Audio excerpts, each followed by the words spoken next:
And I bumped head with an ICU nurse about my sister, one of my sisters, before she passed. I went to the director. I was trying to get to see Dr. Brewer, but I went to her director, and the next day she did what I was concerned about. But my sister died shortly after, and I asked myself, is this retaliation? And the one that in Americas, they need to clean house. I know you say there's a shortage and everything, but they need to clean house. I had a nurse before my sister passed. I'm looking for her to answer some questions I had. She was whatever until her shift was just about up.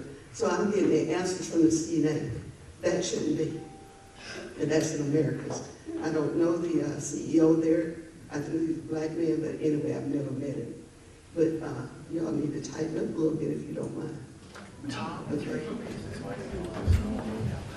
Let's give him an opportunity to respond. Yes. Mrs. Wright, thank you for the comments. Those are hard. I'm so sorry for the loss to your sisters and the family. It's difficult for me to speak to those instances, but I think what we can do is if we can get your name and contact information, certainly we can look into those cases and provide you with an explanation, right? A physician would be best to sit down and talk about the care of your sisters, what their conditions were, what was done or what wasn't done, so you can better understand it. I'm not saying you have to accept it, but Carlisle Walton is the president of our hospital in Americas, and I'm sure he would be willing to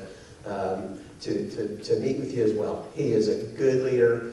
He's been there for about 3 years, a little more than 3 years, and I can't say he's cleaned house, but Carlisle has, I think, like any of our leadership, we have and our board, we have some of our board members here tonight, they hold us accountable for the care we provide. Our board has to look at a lot of different things, but what they're most important is, or what is most important to them is the quality of care that we provide and the manner in which we provide it. And we can certainly do better for you. I finally figured out early in the game that they were not going to beat my mama. So I had to come up with a solution, a game plan. Out of all of my complaining, it still wasn't happening. So I got family members. The solution I got was to help Phoebe out to make sure my mama gets fed. So I came up with a schedule, and we made sure somebody was there every time feeding time came. Because my mama couldn't tell you she's hungry. She couldn't tell you that she can't eat. I mean, that she hadn't had her food. And a lot of times we had to come and investigate to make sure to see if she had.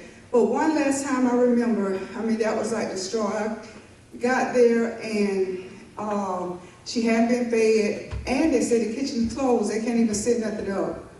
So I was very upset, but I told them I'm going home to get one of the meals that I prepared for my mom. I'm gonna come back and heat it up, and I'm gonna feed my mama, but this has to stop. So my thing is, I don't just think about my mama's gone on now, no more issues with her. But I think about, look at all the other patients you have at Phoebe that they can't talk. They can't tell you they're hungry.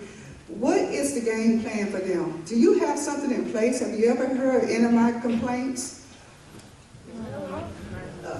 So I can't say as if I've heard specifically complaints that you've left.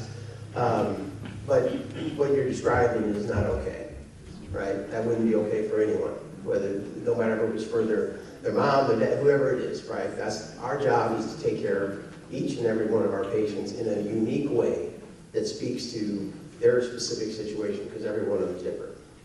So, what I can say is if we get your information, I will personally look into it.